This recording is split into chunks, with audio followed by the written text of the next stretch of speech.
Have you ever went traveling with your friends and ended up trialing for a football club? Yeah, I would like to say me neither, but I actually have. Let me tell you a bit about how it happened. So last October, October the 1st, me and a couple of friends decided we were going to go traveling. We went to Bali and then we were going to go to Australia for a little while after. So we flew from Ireland to Bali, which took absolutely ages.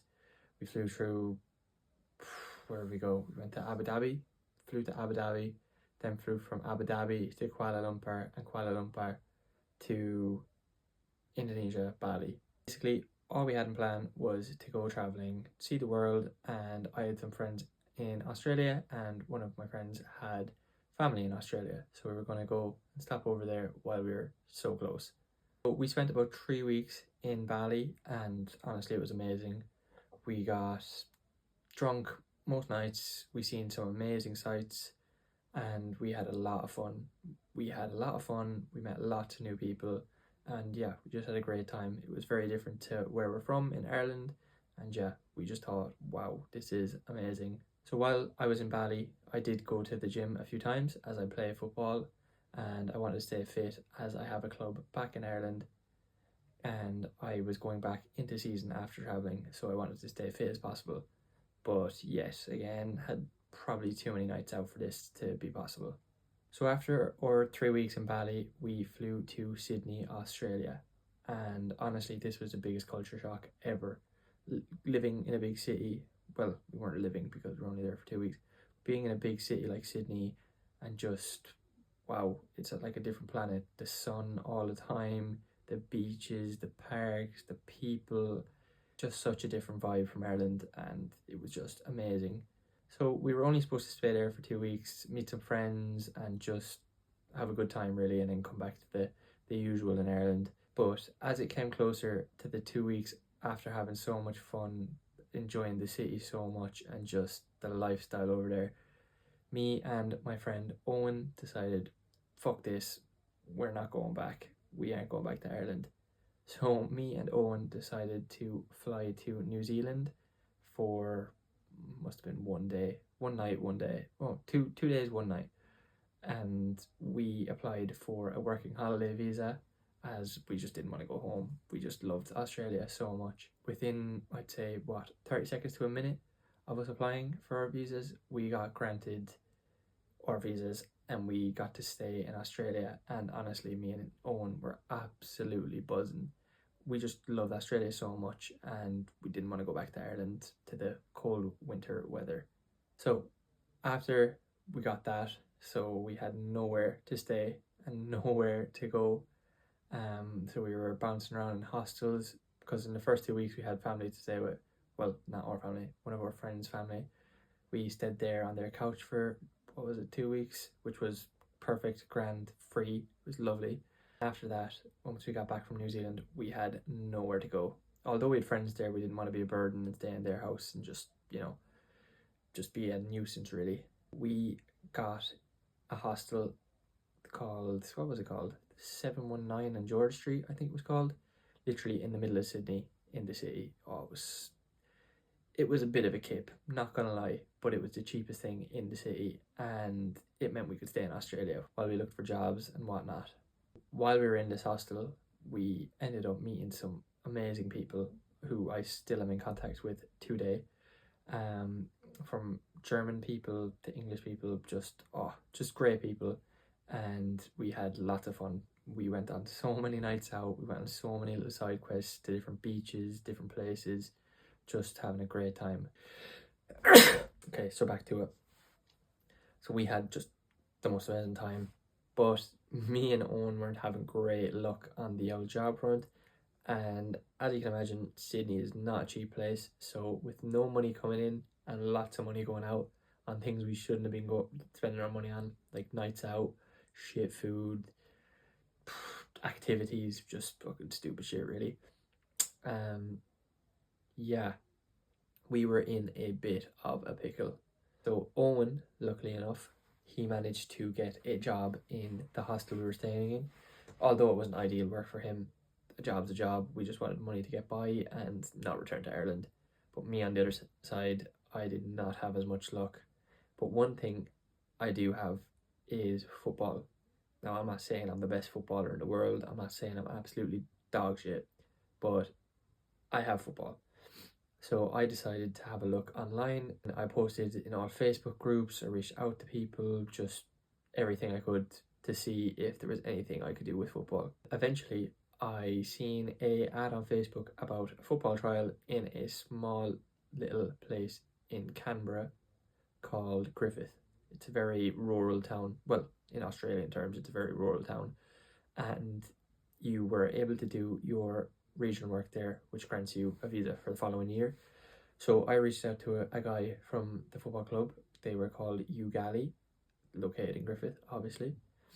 And I have footage of me playing football, and I sent it out to him to see what he would think. And he got back to me fairly quickly and just said, yeah, we're really interested. You look like you're a good player. Could you get down to Griffith? But at this time, I didn't know if it was going to be possible. I didn't know how much longer I'd last in Australia, to be honest, because I had no job, no money, and I was really just stuck. I didn't have any place to go, really. Then a few of my friends who had moved over not so long after us managed to get themselves a house, which really, really helped me and Owen. So we moved in with them, and yeah, again, we're back on a couch for God knows how long. We were on that couch for a while. But this allowed me to settle down a little bit and get into a routine. There was a football pitch nearby, so I started trying to get fit. I bought a football, and I even got a gym membership. Now, you might think, someone with no money, why are you buying a football? Why are you buying gym membership? I had this sight in my eyes that everything was going to work out. For the next few weeks then, after we moved into the house, I really took it to myself to get back in shape, because in Bali I lost a lot of weight, and in Australia I put on a lot of weight. I made it my goal to get back fit. So I went to the gym every day, went for runs, just kicking football by myself with a few lads on the beach, anything I could do with a football and to help my fitness, I did. But let me tell you, this was not enough. But then the guy from Ugali reached out to me again and said, look, we have this date we'd like to have you down for, and we're going to have a training session, and we're going to have a match. All expenses included. All you have to do is pay for yourself to get down here. They were taking care of accommodation, food, everything. So then reality kicked in. I was like, fuck, I actually have a chance here to do something I never thought of when I left my house in October. I just thought I was going to have a good time. I just thought I'll be back in a few weeks, and I'll just go back to my old football club, I'll go back to my old job, and I'll just go back to my old life. But no, things got very different. So I hopped on this tiny little propeller plane by myself. Bear in mind, I've never travelled by myself, never got a flight by myself. Well, travelled by myself, but not very far, just a bus somewhere. That's all I had, really. And I decided to get a flight to Griffith, which cost me maybe $200, and I'd say I had honestly about $400 left in total, so I was down to nothing. I had no money left after this. So arrived in Griffith, lovely little town. Weather was absolutely scorching. I'd say it was 40 degrees the day we got there. It was so warm, and it was a Friday, and we had training that evening. So the guy that hooked up the trial collected me, and I think there was 2 other trialists from the small tiny little airport. Honestly, never seen an airport this small in my life. There was no security or nothing, just walk in one door here and walk out another one here. It was so weird. But yeah, he brought us around to have a look at where we were going to be trialing, their pitch, their facilities, the town, and it was just so cool. It was honestly like a different life. It was so cool. I was knackered, I was not used to the heat, and I was extremely unfit. Although I tried to get fit, there's just nothing, like, if you're not training for football and training with a team, you're not really going to get fit for football. So we had a training session that evening. We got put up in a house, which was honestly such a nice house. I'll show you. I'll put some clips here. But the house was so nice. It was like a fucking 3-bedroom house, really nice house. Honestly, I was like, wow, this is unbelievable. And I was put in with the other 2 trialists. One of their names was Ben. He was chill dude, pretty chill. But there's another guy from Scotland called Liam, and this guy, wow, he was a great dude, and he really helped me out. He was like 28, I think, 27, 28. Don't kill me if you're watching this, but he really helped me out. He bought me food. He just really took care of me because I had nothing. Even though I was a competition, I was his competition. He wanted the same thing as me to get on the team, but he really just looked after me, really took care of me, a bit like an older brother. But yeah, I'll pay that guy back someday. That guy was a legend. A legend. I'm not going to curse, but he was a legend. So we got to the house, checked it out, and then we went for a little walk to the shops and stuff. I remember very vividly. And then we came back to the house and we had a few hours to spare before training. And I was just thinking, oh my God, I am knackered. So I went for a little nap, but all of us did. And after we woke up, we had some food and we watched some of the footage that was on YouTube from this team. And we were thinking, oh, holy shit, like what have we gotten ourselves in for? And then we went to training. And when I mean this group of players, they were like a family. It was so cool. I've never seen anything like it before in my life. These guys were all like best friends, and just honestly, they were so welcoming, every single one of them. They were so nice, just all came over, shook our hands, asked how we were, where we were from, what our name is, everything. It was so nice. We went to training, and let me tell you, this was the toughest training I've ever done in my life. They were in just the start of pre-season, so there wasn't too much running, but in that sun, I think it was like 40 degrees, 37, 38, maybe 40, I don't know. I was dying. I was actually dying. But I trained pretty well for the level of fitness I had. Now, bear in mind, I had to stop running every about 2 seconds, catch my breath. But I trained pretty well, so I was happy enough. So after training then, we went across the road to this like club that they have, like a clubhouse kind of restaurant thing. And we had food, and then it was time to prep for the big tournament the next day. We were playing some really big teams. I didn't really know at the time how big these teams were. Some of the teams were playing. Some of them were just local teams, and some of them were like big teams. One of them was called Apia, I believe, from Sydney, and I believe they're going into the second tier of the A-League. But yeah, they were class. But anyway, so I actually did not expect to play that much, as it was a trialist, and there was money on the line if you placed second or first in this tournament. And I ended up, I'm a centre back, okay? I ended up playing the first game. I came on at right back. It was fine, it wasn't too bad. The second game, I came on, oh no, I started the second game in centre back. That was fine. The heat was killer, honestly. That was the hardest thing I've ever done in my life. And then you had a game, stopped, had a game, stopped, had a game, and I was cramping up, I was sore, I was tired. It was so mentally challenging with the heat as well. One of the Australian guys even got heat stroke, and now me from Ireland, you think I'd be the one that got heat stroke, but no, he did, not me. But then in our third game, we played against, I think they were something Metro Stars or something like that. I just remember they were red and yellow. I'll just put a picture here of the team we were playing against. But they're another really good NPL side, I believe. In this game, I was put in midfield. Now, I hadn't played midfield in absolutely ages. I played there as a young lad, played 1 or 2 games as I got older in midfield, but I hadn't played midfield in ages. And I played the full game in midfield in the heat, and I was dying. But we managed to somehow, we needed to win this game to get into the, I think that was the semi-final game. So we had to win this game to get into the final, which was like, no, there's no way. Small little team from Griffith, they'll never get into the final. We managed to beat them 1-0, and it was honestly one of the most competitive games I played in, and some of the players were shocked me at the level.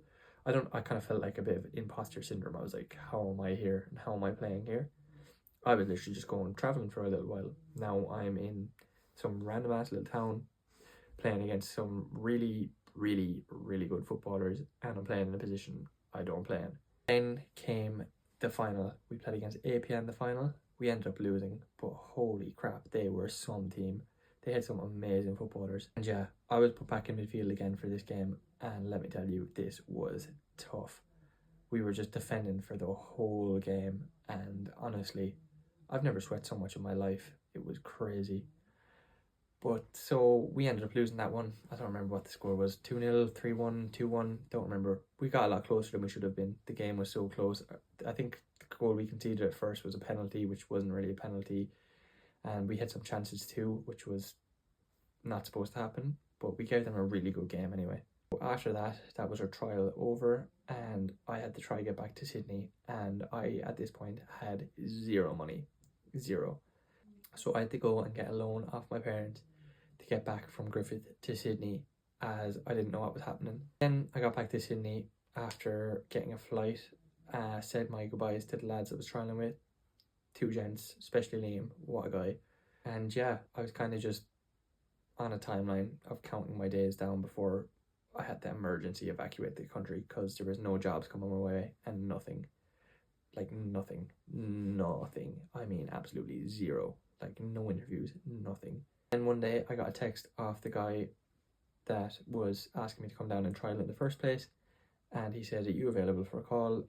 Obviously I had nothing else to do, so took the call off him, and I actually got asked to sign for this team, Ugali. So the two guys I tried with weren't asked back, but I was, which was a complete and utter shock to me, as I was so unfit playing there. I was playing out of position, and I just felt like an imposter the whole time.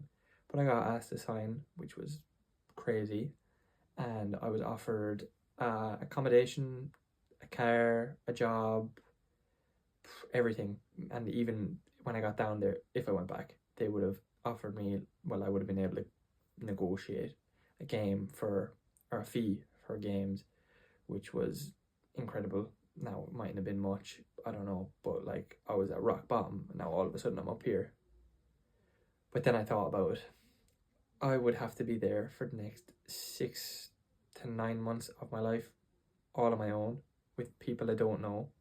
I'm like 36 hours away from home on a flight, because you have to lay over and stuff, like just long day. I wouldn't be with any of my friends in Sydney.